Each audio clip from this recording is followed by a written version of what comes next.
बहुत सुंदर धुन का संकेत हमरे जीतन भाई के दिलन।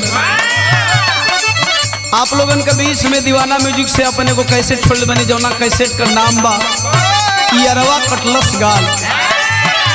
कौनो ननद का भौजाई चोरी पकड़ ले बा कलश है ननदो तू कवन गुल खिलावा तारू देखत नहीं कि ई गलिया तोहार दगियाइल बा।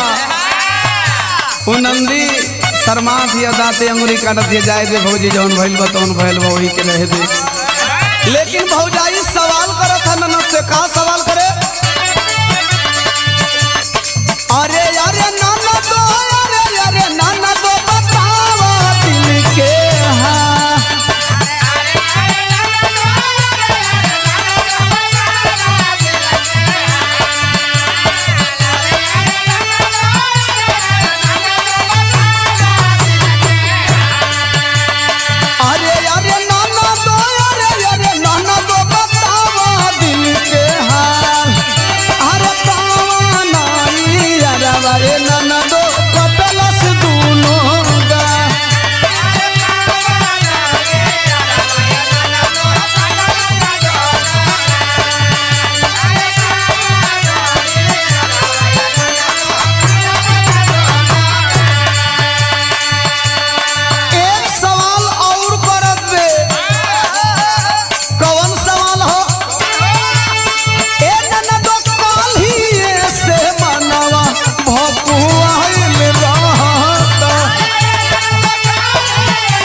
अच्छा बाबूजी, हम भोजपुरी लोकगीत विरह गायक ओम प्रकाश दीवाना पुनः एक बार अपने सुनोइया भैया लोगन के पांव छू के गोड़ लगता नहीं आप लोगन के बीच में पुनः एक बीरस का विरह प्रस्तुत बा दीवाना म्यूजिक चैनल के द्वारा। हम आप लोगों से निवेदन करेंगे दीवाना म्यूजिक चैनल को अधिक से अधिक सब्सक्राइब करेंगे और बेल बटन को जरूर दबाएंगे ताकि आप लोगों को नोटिफिकेशन प्राप्त हो। एक अलग प्रकार का बिरहा बा। उम्मीद बा जैसे हर बिरहा के रउआ लोग प्यार दुलार देहिला एवं बिरहा के भी प्यार दुलार दे और ओम प्रकाश दीवाना के दिल से आप लोग आशीर्वाद दे के बिरहा के सुन के बहुत आभारी हूं मैं अपने सम्मानीय एसके सर का जो वर्षा फिल्म की पूरी टीम को लेकर के इस बिरहा को शूट कर रहे हैं। रिकॉर्डिंग पे हमारे गुड्डू भी आर के स्टूडियो जमानिया से बैठे हुए हैं। 4 लाइन भूमिका के अंदर भाव है देश के उन जवानों के ऊपर। हमारा रोम रोम कर्जदार है उन जवानों का जो जवान अपने लहू का एक एक कतरा देकर के इस धरती को आजाद कराए, भारत माता को आजादी दिलाए। और उन जवानों का रोम रोम कर्जदार है जो जवान बॉर्डर पे शीत लहर गर्मी जाड़ धूप बरसात सहते हुए अपना चैन और नींद हराम करके हम भारतवासियों को चैन की नींद सोने का मौका देते हैं। भाव है जीतन कैसे?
झंडा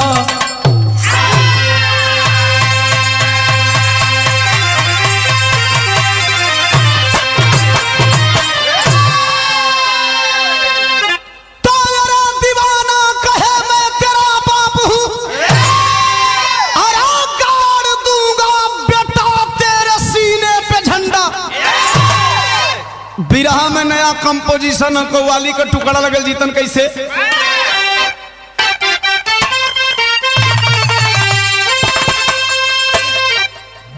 भाव है इंसानों के लिए चेतावनी है, बनो न सिखी ईसाई हिंदू, आज बनो न मुसलमान, अरे ईश्वर अल्लाह चाहे रट लो, तैयार गाड खुदा भगवान, बनो इंसान, बनो इंसान, बनो इंसान।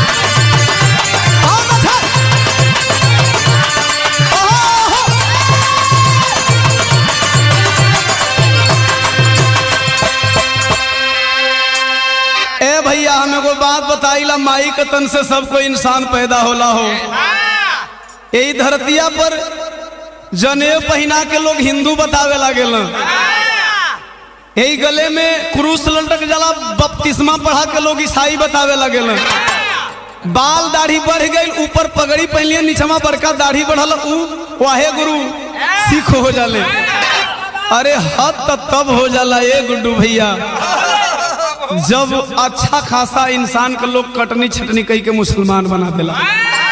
हमने एक बिरहा गाया, उसमें लिखा था धर्म से पहले धरातल पे इंसान आया, यही इंसान धर्म जाति को है जन्माया। इंसान इंसान के बांट दहलस, लेकिन ऐसे कई गुना बढ़िया भाव यही बिरहवा में बा। कैसे? उन पाकिस्तानियों के लिए चुनौती है भारत के जवाब फौजियों का, आज चाहे गोली बम चला लो, अरे चाहे तू शमशीर, अरे बाकी आंख उठा कर देखोगे तो तलवार सीना देंगे, चीर नहीं देंगे।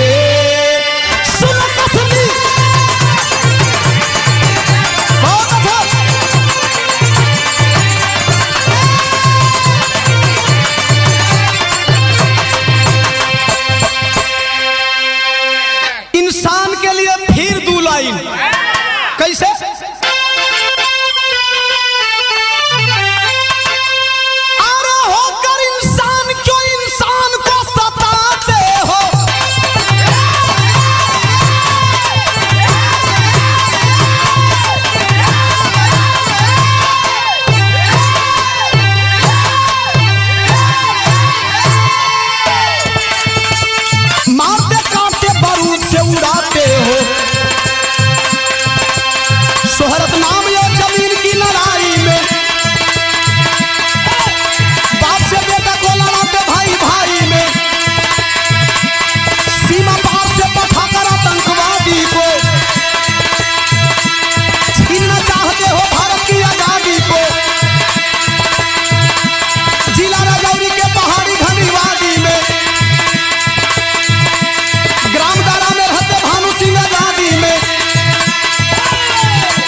बिरहा का बात समझ लें। जम्मू कश्मीर जिला राजौरी, गांव का नाम दारा, दारा का रहे वाला डोगरा रेजिमेंट के जवान सपूत फौजी भानु सिंह। भानु सिंह का दुल्हन का नाम पूनम देवी, एकलौता बेटा है, एक ही संतान है दोनों लोगों के बीच में। जौना का नाम सूरज सिंह। डेट याद करेंगे 20 मई 1999 को सूरज की उम्र 5 साल होने वाली है। पिता भानु सिंह 1 मई 1999 को बॉर्डर से छुट्टी लिए घर आ गए। 2 मई 1999 के भानु सिंह पहुंचलन बाजारे, लगन का टाइम है, केक ऑर्डर कर दिए, मिठाई ऑर्डर कर दिए, कपड़ा उपड़ा खरीद के जब घरवा इलने बाबू खाना वाना खा के सुतल में दुल्हनिया ले हाल चाल होता के न्योता दे जा, के बुलावल जा, 5वां जन्मदिन है बचवा तो कैसे मनावल जा। तब तक से जे वही घड़ी 9 बजाई है, बेसिक फोन की घंटी घनघना गई। भानु सिंह उठा रहे, हेलो कौन? उधर से आवाज आ रही है, भानु सिंह मैं तुम्हारा बड़ा साहब आर्मी हेडक्वार्टर से बोल रहा हूं, तुम्हारी छुट्टी निरस्त की जा रही है, कल आकर के ड्यूटी ज्वाइन कर लो। कहा क्यों साहब, अभी कल ही तो आया हूं बॉर्डर से। साहब बोले हाँ, बॉर्डर पे घुसपैठ हो गया है, आतंकवादी घुसपैठ कर दिए हैं, लड़ाई कब लग जा कोई ठीक नहीं, इसलिए सारे जवानों की छुट्टियां रद्द की जा रही है, तुम भी चले जाओ। जवान रात बिताया, सुबह चला है, दुल्हन से विदाई ले रहा है, दुल्हन विदा कर रही है आरती की थाल सजा करके। एक बात करिए जीतन, तनी पर्दा बढ़ा दा।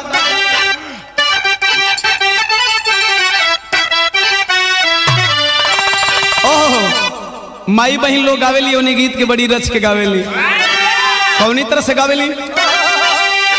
अरे गंगा माई के ऊंची बा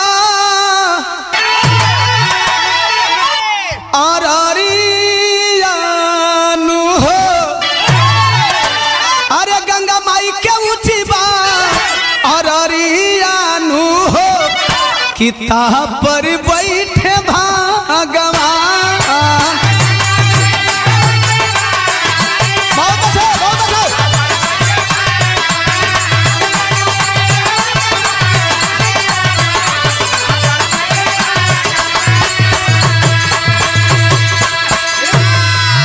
लेकिन दुल्हन अपने पति को विदा कर रही है।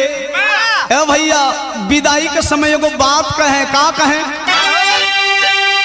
कहे कि आई मनावे जान दीनावानु हो, ए फौजी साजाना हमार। आय हाय हाय, 5 साल का सूरज बगलिए में रोत था, पापा जात हुआ। 20 तारीख हमार जन्मदिन है, पापा आई हैं कि नहीं हैं? बचवा के रोवत देख के दुल्हनिया पूनम एगो और बात कहे कि बरसेला सूरज के नया नावानु हो, ए फौजी साजाना हमार। गुस्सा गया फौजी जवान, पागल हो गई हो। डांट करके भानु सिंह एक बात बोले, फौजी की दुल्हन हो, फौजियों की विदाई फौजियों की दुल्हनें कभी नम आंखों से नहीं करती, हंस के विदा करो। इतनी बतिया सुनलस कल से साहब बचवा रोत ले, इसे दिलवा मायना ही रोवा गईला। सुना जाइले चाहतो तुम्हारे को बात सुना, कलसिया की अरे फौजी के खून दिया तैयार रण में दिखाई, तपती लकी लागा के पूनम करेली विदाई।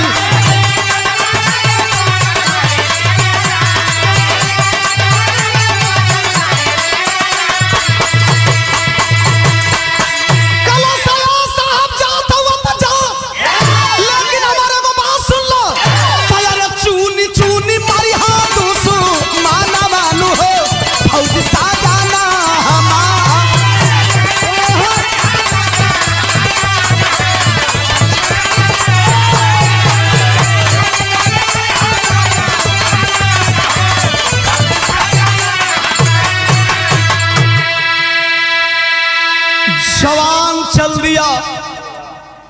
10 मई 1999 से बारामूला सेक्टर पे जवानों के साथ लड़ाई में जब लगा है।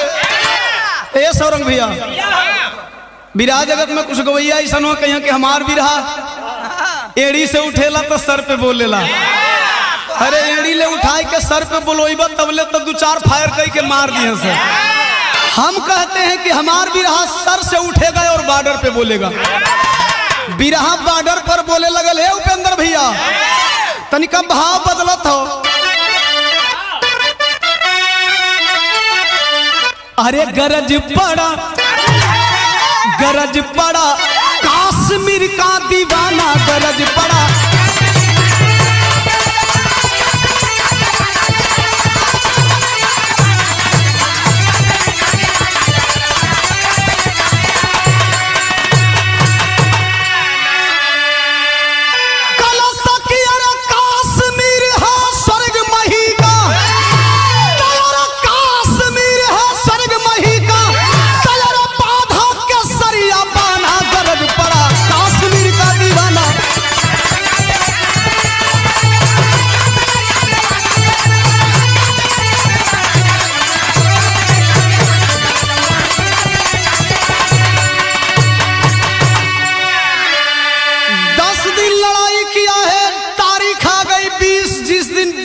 घर पे जन्मदिन की तैयारी चल रही है। आए हाय हाय 10 दिन में जवान मरात होन, लाश गिरत हो, कुछ लोग घायल होत होन। 20 तारीखवा के घरवा माई केक ओक का इंतजाम कई के सजाए के घड़ी ताकत है कि अब अइहे अब अइहे अब अइहे भैया हो। लेकिन 20 तारीखवा के बडरवा पर का भैया 20 मई शाम अरे साथी साथे खड़ा था। कौन खड़ा था? भानु सिंह। तवले देखा भानु मरा हुआ फौजी पड़ा था। गन के पॉइंट पे दुश्मन को रखा है, झाड़ी भी खुड़खुड़ाएगी तो गोलियों से भून डालूंगा। तब तक से झाड़ी में नजर गई, एक मरे हुए भारतीय फौजी की लाश को देखा है। क्लियर कर देना चाहता हूं वह लाश कैसी थी। एक दिन पहले से जो भारतीय जवान मारे गए थे लड़ाई में, बचाव दस्ते के लोग उन जवानों को उठाकर ले गए, लेकिन एक जवान की लाश छूट गई थी। रात के अंधेरे का फायदा उठा करके आतंकवादी उस भारतीय जवान को अपने बंकर में ले गए। पेट का पोस्टमार्टम किए, पेट चीर करके आंत निकाल दिए, आंत की जगह बम रख दिए। बम का संचालन कैसे हो रहा था? रिमोट के द्वारा। रिमोट कहां है? आतंकवादियों के हाथ में, घुसपैठियों के हाथ में। वही बमवा वाली लसिया पर नजरिया पड़ल है भानु सिंह का। जवानों के साथ चले तो उठाने बहादुर चले, हो गया बम का निशाना, गरज पड़ा काश्मीर का दीवाना।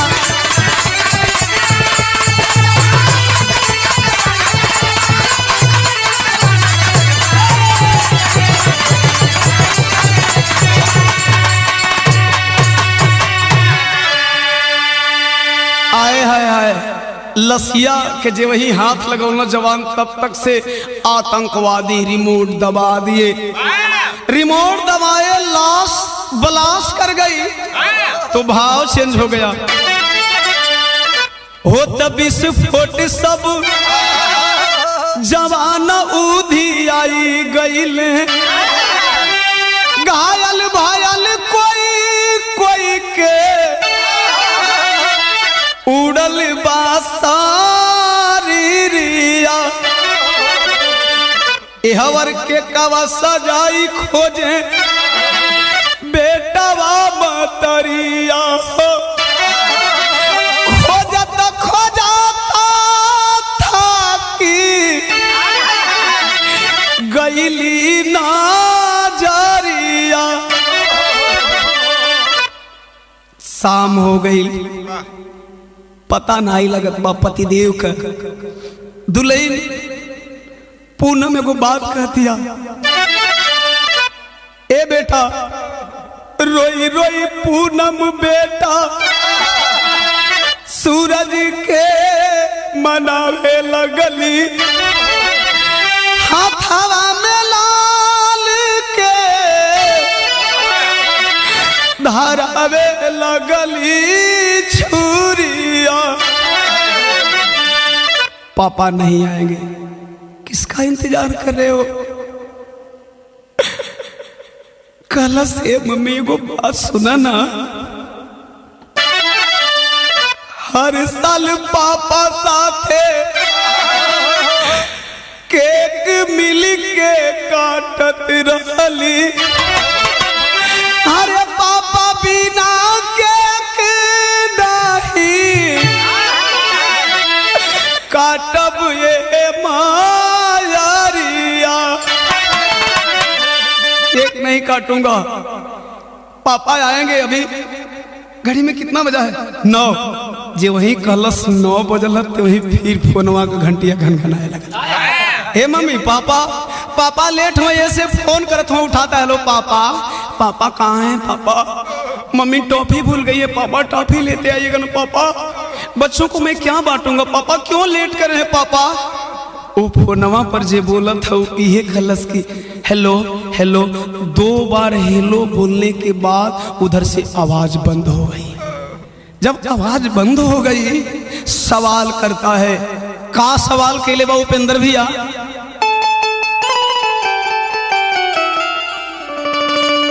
हेलो हेलो कही के पापा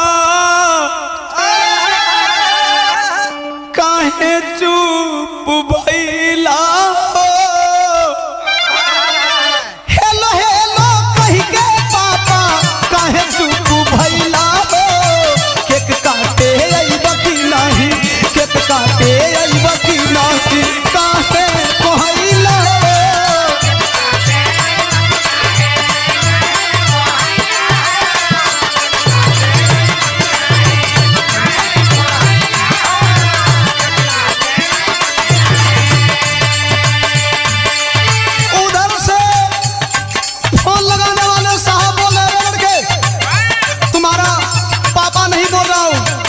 तुम्हारे पापा का बड़ा साहब बोल रहा हूँ। कल से साहब तुम्हारे पापा के छुट्टियां काहे नहीं कर देते साहब? पापा तो के नहीं को बतौले कि हमारा जन्मदिन है। वह साहब बोले रे बेटा, ए बेटा तोर पापा के अब छुट्टी न मिली। तोर पापा हमेशा खातिर छुट्टी लेके तोरा से बड़ी दूर चल गई। कल से साहब काम मेरा पापा के तू साहब पापा नहीं का बताओ तो साहब का उस साहब बतावे। अरे कैले लड़ाई 10 दिन पापा तोहर हर काम से, ए लाल साधिया उड़ाई दिहल। अरे पापी उन्हें के पाप से रबमाई बेटा छोरी कहवा परैला हो, रबमाई बेटा छोरी कहवा परैला हो। केक काटे अइबा की नाही, केक काटे अइबा की नाही, काहे कहैला हो?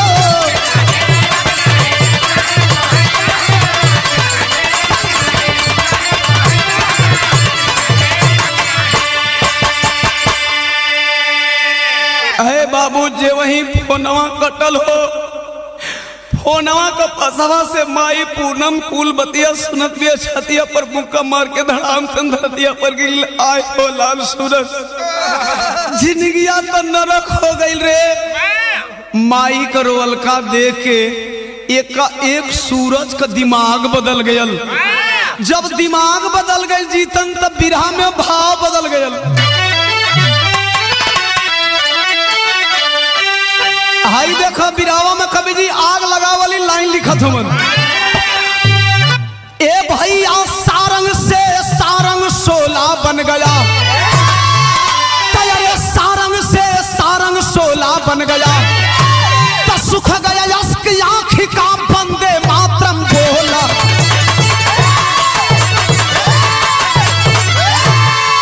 कहा मत आंस जननी पापा वीरता दिखलाए हैं। अरे 10 दिन लड़ाई करके वो बैरी को मार गिराए हैं। रोवत हूँ फोनवा पर और कुछ साहब बतौला ना सुन लू। फौजी का बेटा फौजी बन, फौजी का बेटा फौजी बन, सरहद पर जब मैं जाऊंगा और दुश्मन को जब मैं मारूंगा तब जन्म दिवस बनाऊंगा। फौजी बना दे का रोत है रे, फौजी बना दे हमें। रोवत है ये लाल, दूगो बेटा रहता तो एक जनी के किसान बना देती, एक जने के जवान बना देती। जिद मत कर, अकेले हुए कलश नाई फौजी बनो। आए है सरकारी पुष्टि होने के बाद पूनम अपने पतिदेव का तेरे ही और ही कह दिलीन।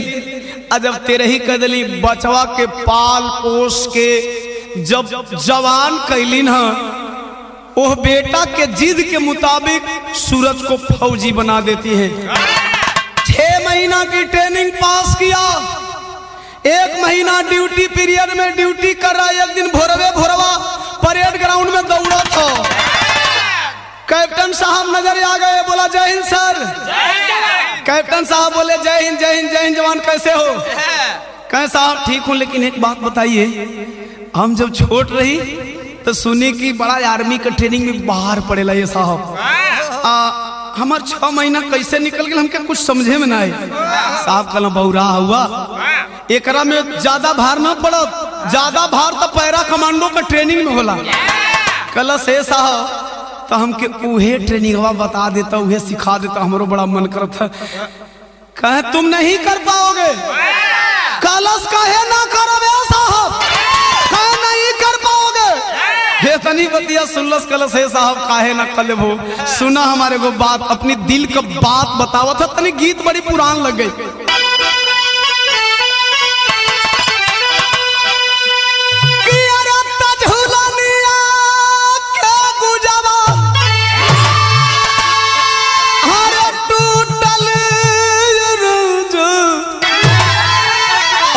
जवनिया में गरिया छूटल राजा,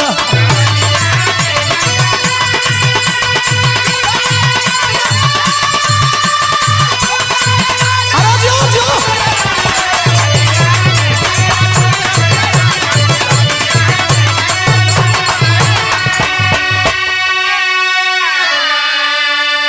हंसा था ये साहब बाहर पड़ेला तो हमरा दिल का इच्छा जान लो, हमारे दिल में इच्छा का है। तो चाहे पनिया में अरे डूबई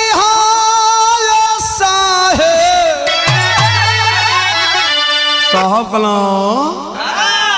ई पानी में डुबावे के बात करो थरे भाई, तनी और आगे बोलता। तो चाहे पनिया में कि चाहे अगिया पर चलई हाय साहेब।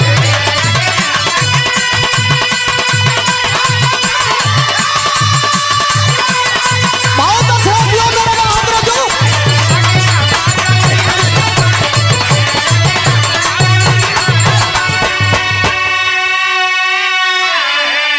ए साहब वहीं बहरवा देखला, अंदरवा कहाँ देखल वाला के अंदरवा हा का।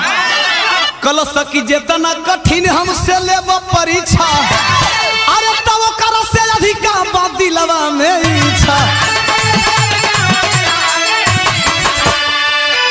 कलश ये साहब कितना हार्ड होला। साहब कहना तुम पागल हो, बच्चे हो समझ लो। पैरा कमांडो की ट्रेनिंग में जानते हो जवानों को 500 फीट पहाड़ की ऊंचाइयों से नीचे गिरा दिया जाता है, कूदने को बोल दिया जाता है। कलश साहब 500 फीट? साहब का हाँ 500 फीट। कलश है साहब तो तू हमके 1000 फीट ऊपर से कूदा दिया। साहब कहला रे यार लइका के लइका रे। कलश से तने नहीं साहब और सुनो। कलश की यार सरहद पसीरवा, सरहद पसीरवा चढ़ई है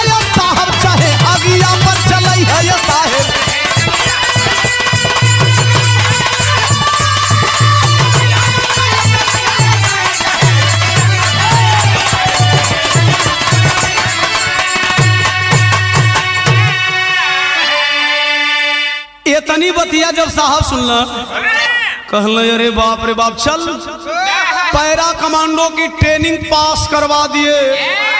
जवान पैरा कमांडो की ट्रेनिंग जब पास कर लिया है, इंतजार कर रहा है कि कब देश के दुश्मनों को मारूं और बाप का बदला चुकाऊं। जौना दिन बाप का बदला चुकाई वही दिन हम अपन जन्मदिन मनाई। हाय हाय हाय हाय। अब बिरहा में आप लोगों को जरा 2016 की बात बता रहा हूं। 18 सितंबर आप लोगों को याद होगा, 18 सितंबर उरी आतंकवादी हमला, 18 जवान घायल हुए, 18 जवान मारे गए। मैंने बिरहा द्वारा भी आप लोगों को बताया था, तो यह भी आप लोगों को जानकारी है। अभी जवानों का 10वां नहीं बीता था तो देश के प्रधानमंत्री आदरणीय नरेंद्र मोदी साहब ने बॉर्डर पे सर्जिकल स्ट्राइक करा दिया। सर्जिकल स्ट्राइक हुआ, आप लोग जानते हैं, टीविया में धुआं धक्कड़ दिखावल, सच्चाई रहल कि झूठ रहल पता ना, लेकिन हम इस बिरहा के माध्यम से आप लोगों को बताने जा रहा हूं कि जो जवान गए थे उन जवानों में एक जवान और गया था। वह जवान कोई और नहीं बल्कि 1999 का स्वर्गीय फौजी भानु सिंह का बेटा सूरज सिंह जा रहा है। जब जवान चले हैं 28 सितंबर को रात में बॉर्डर उस पार सर्जिकल स्ट्राइक करने, तो क्या जोश था, क्या उमंग था, कैसन जज्बा रहल। बिरहा में बड़ी पुरान तरज लगता है उपेंद्र भैया।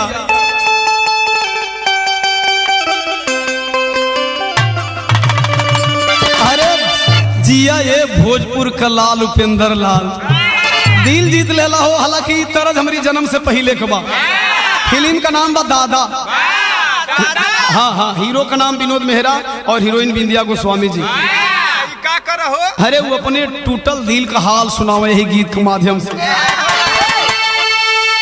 तरज बाकी अरे दिल के टुकड़े,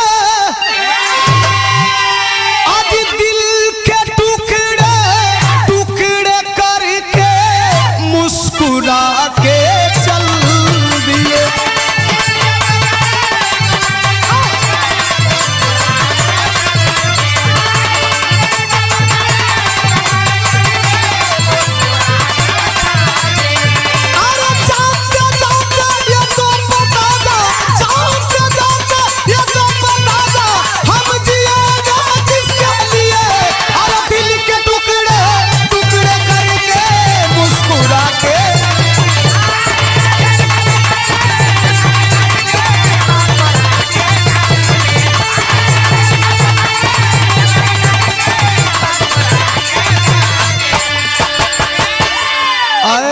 बिरहवा में भाव लग गई कि अज मौत का बदला, तेरे मौत का बदला मौत से लेने फौजी नाहर चल दिए।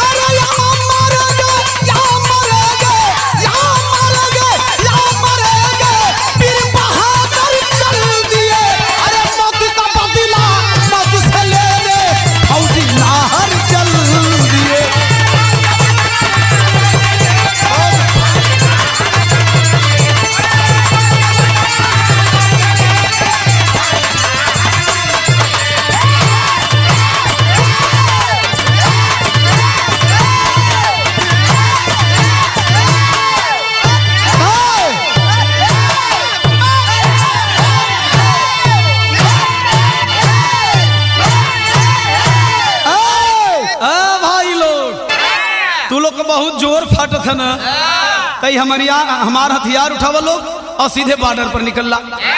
इतना ही नहीं हुआ, और क्या हुआ साथियों, बज गई है खूनी मुनादी करके छोड़ेंगे हम बर्बादी, नहीं रहेंगे आतंकवादी।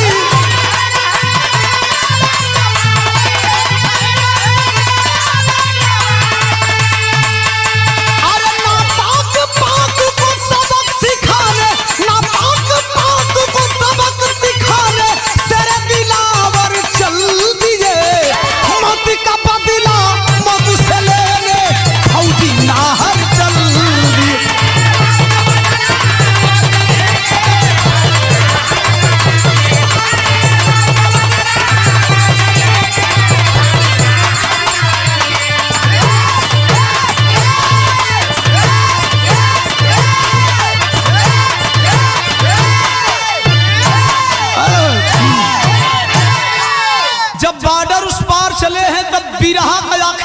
लग गई जीतन।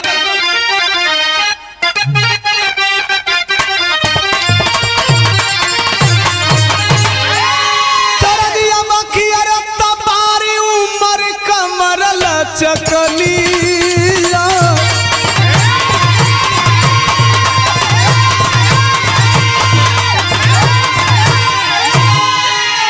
तारा जे स्टॉप कर दो बिरहा का भाव पर तनी जान लगा के चढ़ जा कि अरे तसन सन सन के बमवा गोलिया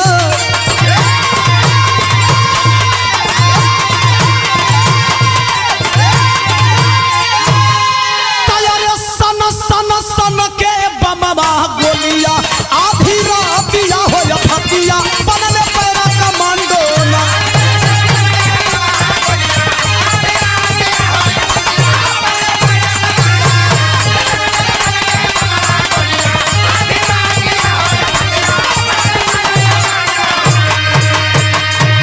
अरे तब बदलाया दिन वाला चुका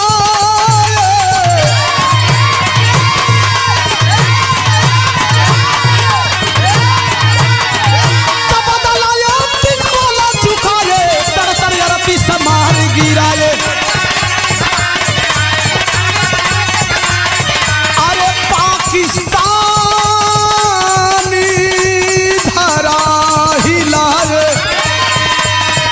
तब विजयी तिरंगा लहराए अइले हो तब हरी भारत अइले हो तब हरी भारत की धरा दिया हो या फतिया बनले पैरा कमांडो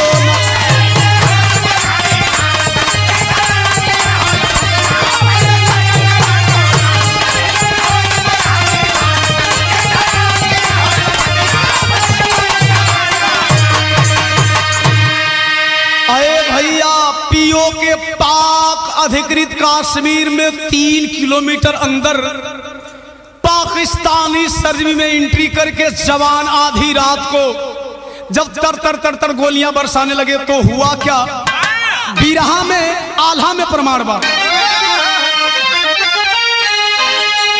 यही से हम कहिला कि अरे लिखल हो नहारी ना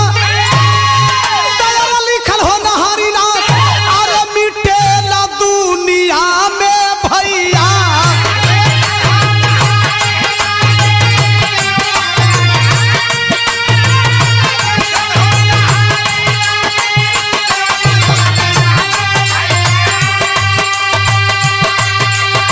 अरे सूरज भुलाई गईल जंगल के माझार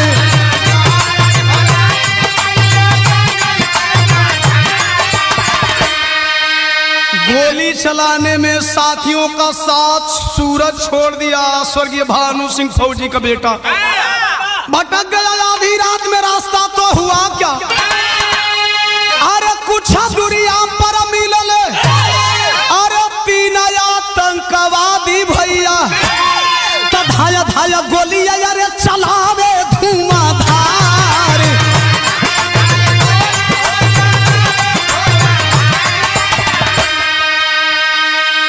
कुछ दूरी पे 3 आतंकवादी भागते हुए दिखाई दिए लगा लिया निशाना हुआ क्या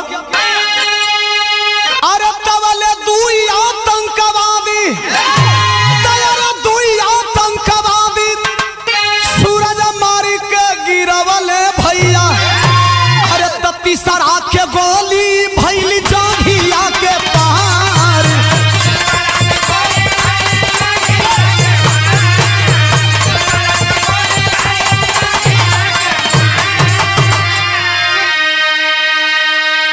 तीसरे आतंकवादी को गोली लगी है रात के अंधियारे में धड़ाम से गिर गया धरातल पे और धरती पे गिर करके वह आतंकवादी बोला भारत माता की जय कांप गया सूरज रे हमारी गोली कहीं अपने भारतीय फौजियों का सीना तो छलनी नहीं कर दिया सवाल करता है भैया कौन हो आप क्या आप भारतीय फौजी हो गलत भारतीय फौजी तो नहीं हूं लेकिन भारतीय हूं गलत झूठ इस साला हमें फंसावत है ये आतंकवादी हमें पास बुलावल चाहता भारतीय फौजी हो तो बोलो वंदे मातरम, भारत माता की जय।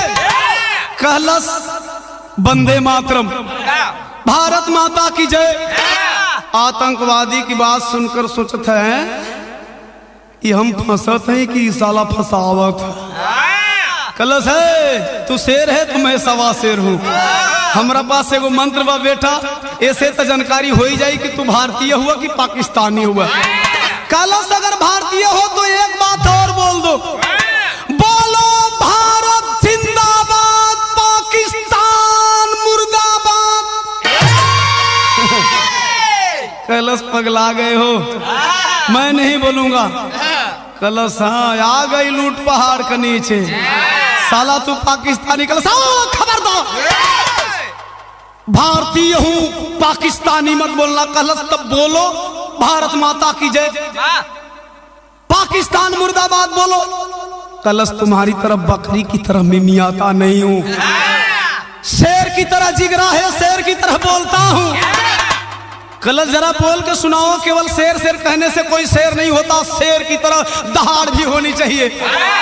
कलश सुनना चाहते हो, सुनना चाहते हो तो सुनो पाकिस्तान मुर्दाबाद। कलश अरे वाह वाह वाह, हम तो ये जाने लगे भारत में गद्दार हम, पाकिस्तानों में गद्दारन का कमी नहीं है। जा करके गले मिलता है, गले मिल करके पीछे हटा, हुलिया देखकर फिर कांप गया, कांप जाता है वो सूरज फौजी। अरे हुलिया क्या है, बाल बढ़ा हुआ है, दाढ़ी बढ़ी हुई है, हाथ में हथकड़ी, पांव में बेड़िया, आतंकवादी लिबास। कांप गया फौजी, फंस गया मैं। लेकिन पूछता है भैया अगर आप भारतीय हो तो कहां से आए हो? बिहार से, राजस्थान से, झारखंड से, महाराष्ट्र से, उत्तर प्रदेश से, कहां के हो? कल छोड़ तू जाओ, तुम जाओ, क्या जानकर करोगे? जिद कर गया, जानना चाहता हूं आखिर आप कहां से हो। बिलख पड़ा वह आतंकवादी, रोने लगा। जानना चाहते हो ना, बहुत दुख भरी कहानी है, सुन क्या बता रहा है।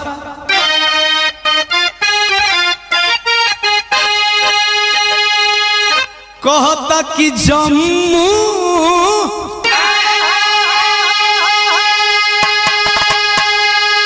अरे राजौरी में दार नगरिया नु हमारी हो।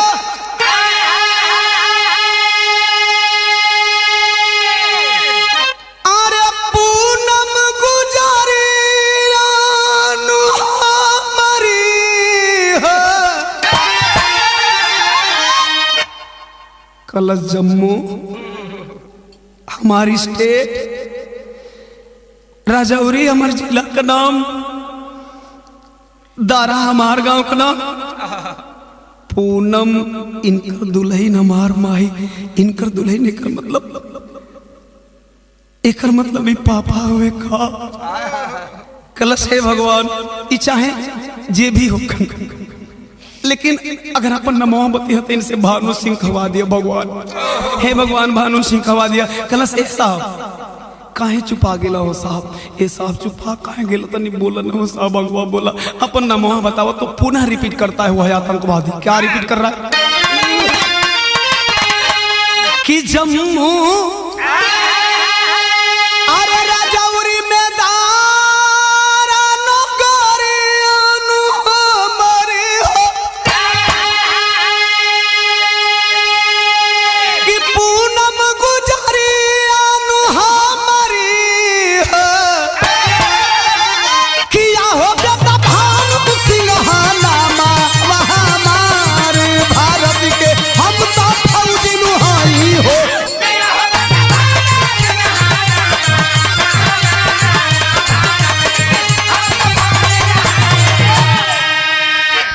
तू भानु सिंह ना हो सकला, झूठ बोला तारा। अरे सुनीला भानु सिंह बडरवा पर मर गिला हो, शहीद हो गिलन, उनकर हार मास का पता ना चलल। ई नहीं कहता कि हम भानु सिंह का बेटा है। कलश फौजी है बडरवा पर, उनकर वीरताई का चर्चा होला। कहे सही कह रहे हो, सही कह रहे हो, लेकिन मैं बच गया। कलश कैसे बचला तो बताओ मैं। कि होत 20 फुट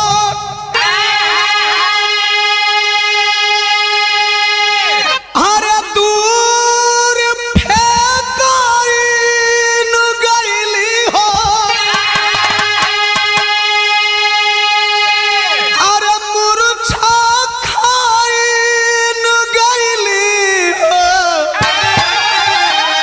किया हो बेटा कईल भूसा बैठी गिरफ्तार भारत के हम तो फौजी नुहाई हो।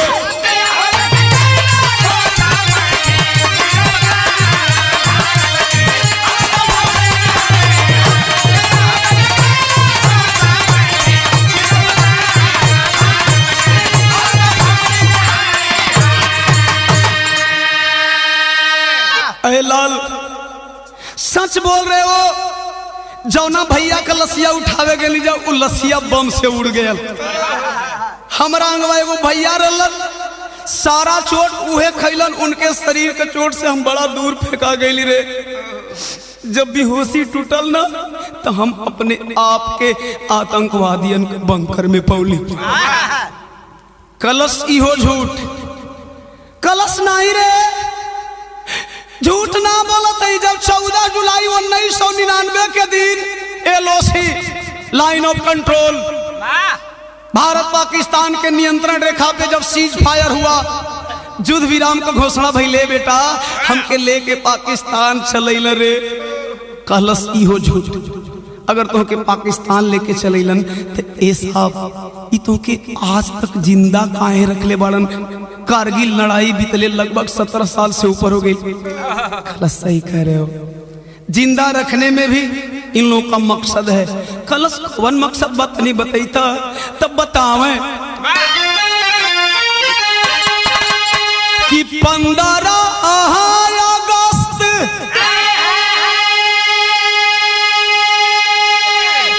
के हर साल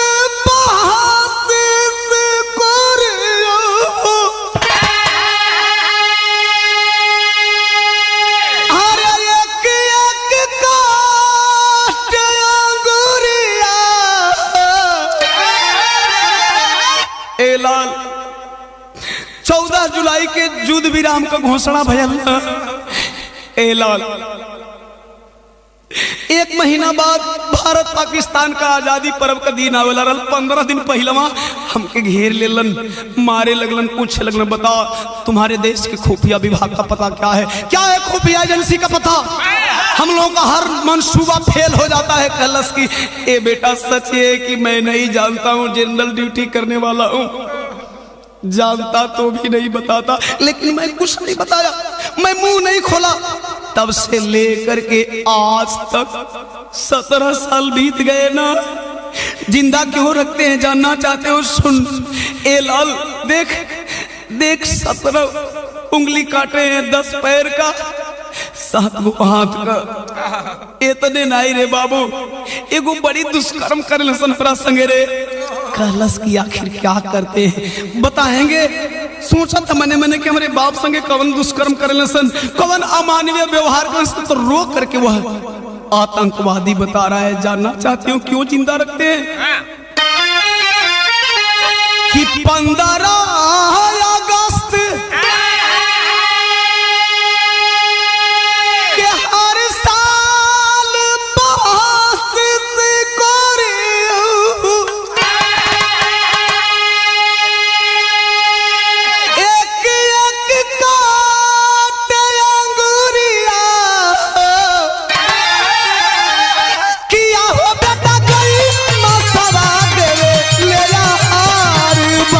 के हम तो फौजी नुहाई हो।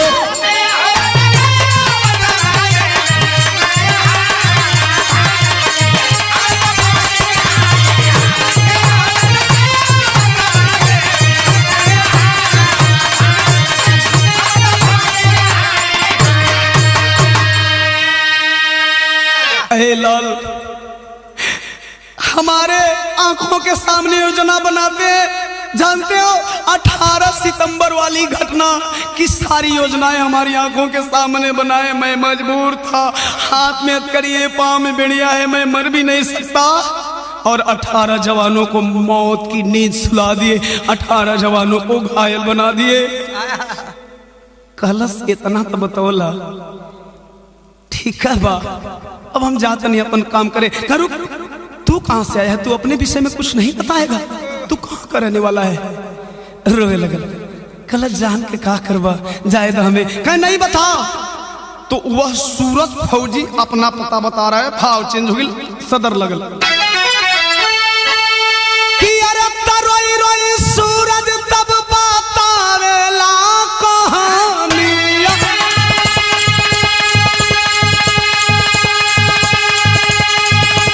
ये भैया रोई रोई सूरज तब बतावेला कहानिया।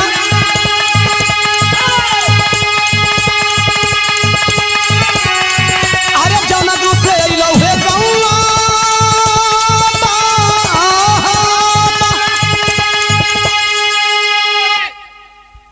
जौना गांव का तू हुआ ना, वही गांव का हम हो गई। कहला सच तू दारा का रहने वाला है रे? तब तो तू मेरी पूनम को जानता होगा, मेरे सूरज को जानता होगा।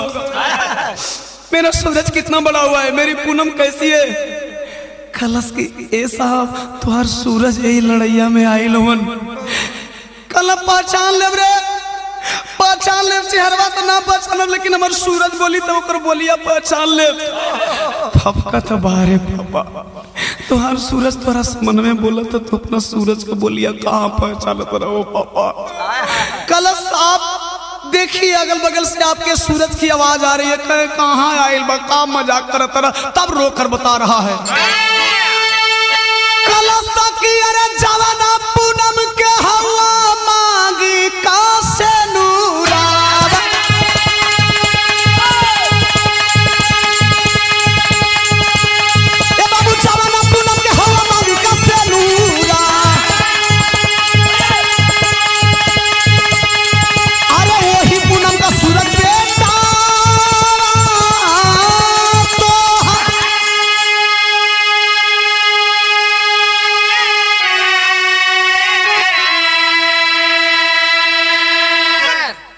बाबू वही पूनम माई का बेटा है तो सूरज है।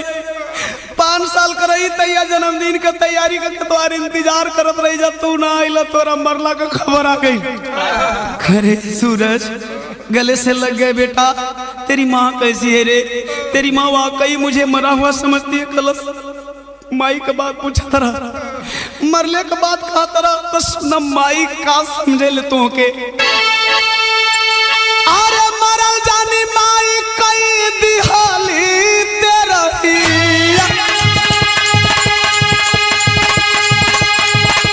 ये बाबू, मरल जानी माई कई दिहाली तेरा ही।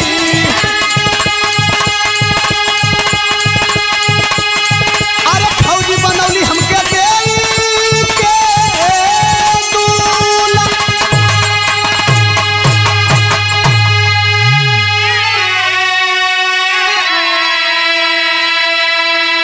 माई तो हारते रही कह दिले बा। कल रे पगला, पूरा गाँव हमके मरल जाने ला, हम जिंदा है रे, अपनी माई से ना मिलाई बा? कहा हम मिलाई नहीं। 3 बजे साथियन से वायरलेस पे बात हुई, लेकर के भारत चलेंगे, माँ से मिलाएंगे। पापा लेकर के भारत आया, जवान आया है। 5 अक्टूबर को अपनी माँ के पास फोन मिलाया। इधर मीडिया पे बार बार दिखाया जा रहा है पीएम साहब ने सर्जिकल स्ट्राइक कराया, कुछ लोग कह रहे हैं सर्जिकल स्ट्राइक नहीं हुआ है।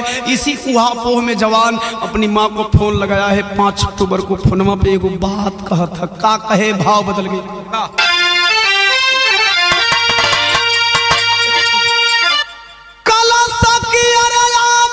फिर से जन्मदिन तो हम मनाइब माई, अरे तो उपहार जन्मदिन वाला लाइब माई।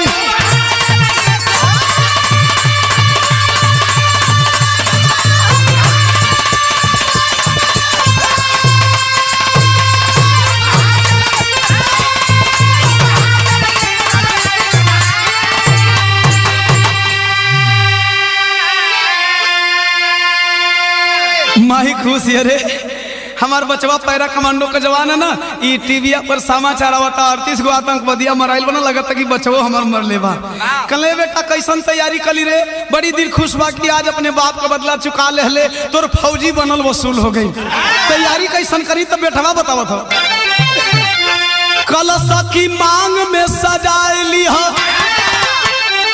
आपना से नूरावा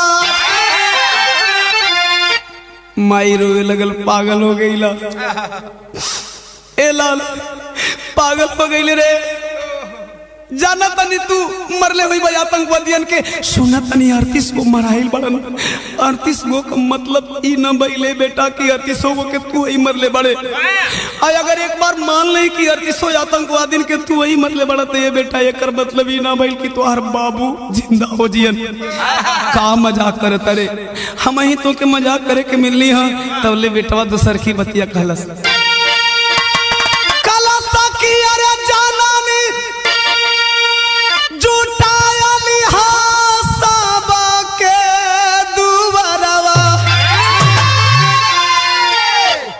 कलश तू तो मजाक करते बड़ा पूरा गौवा को लोगों के जुटा के मजाक बनवाई बे हमार कलश मजाक न बनवाई रे हाय अगली बतिया सुन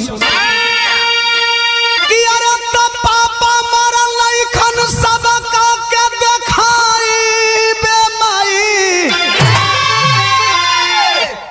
माई कलश ठीक बा 16 श्रृंगार करती है 17 साल की विधवा पूनम मांग में सिंदूर भर के 32 भरण कई के जाके न्योता देते ये भैया ये बाबू ये बचवा ये बचिया गाँव ना 12 बजे आज जा हमार सैया के जिंदा लेके हमार बचवा जावा तो मराइल ना रहा गौवा को लोग सोचे बुढ़िया पागल हो गई बा सर्जिकल स्ट्राइक के बाद 4-5 दिन बॉर्डर से लगातार जवानों की लाशें आती रही लोग ये सोचते हैं कि लगातार भोरे भोरे के बचवा को मरला की खबर आ गई है आई बुढ़िया बौरा के घूमतिया पगला के घूमतिया लेकिन गांव तो गांव होता है चलो जिंदा नहीं तो मरा हुआ तो देखेंगे चले हैं लोग 12 बजे पहुंचलन इंतजार करत होन के हर से गड़ियाई धीरे धीरे जब 1 बजा है साथियों 1 बजे का टाइम हम बतावत है कि एक आर्मी बहन सनसनाती हुई आई है और आकर के भानु सिंह के दरवाजे पे खड़ी हो गई जब सब लोगों की नजर पड़ी है उस गाड़ी के ऊपर गाड़ी से 4 जवान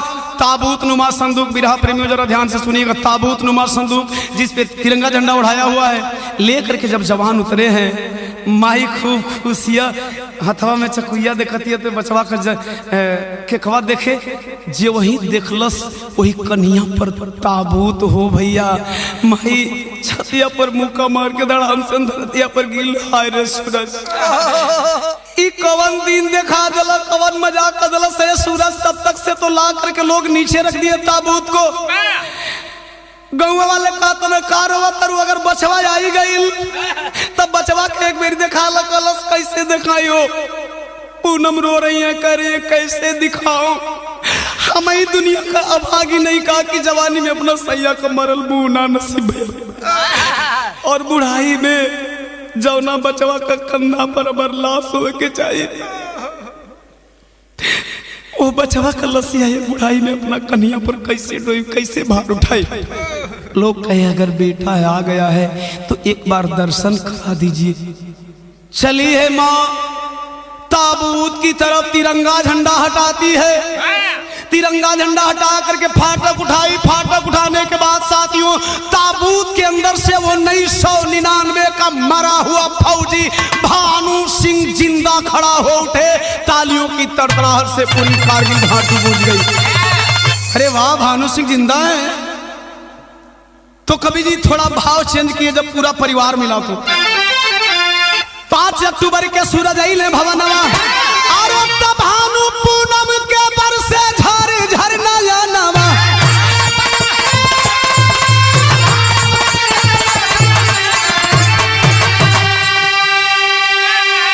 और तब विजयी विश्व तिरंगा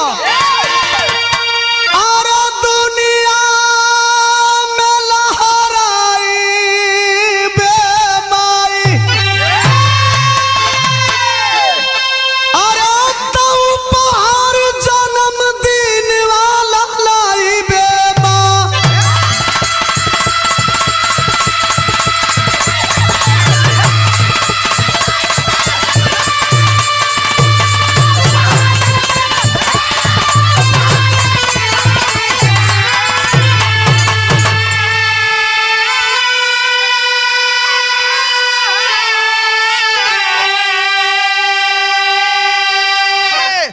पूरा परिवार मिला है। एक बात क्लियर कर देना चाहता हूँ, कुछ भाइयों लोगों को सस्पेंस होगा कि आखिर जिंदा बाप को लाश बनाकर ताबूत में क्यों लाया था। तो मैंने बोला ताबूत नुमा संदूक, पापा से प्रॉमिस किया माँ को सरप्राइज गिफ्ट देना है।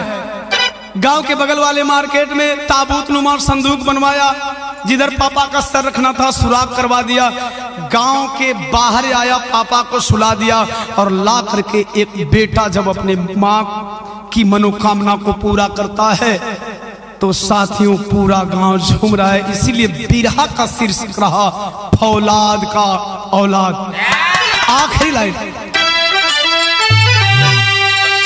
गुरु बिहारी पत्तू छेबर भारत देश आजाद, आंख उठाकर देखोगे कर देंगे हम बर्बाद।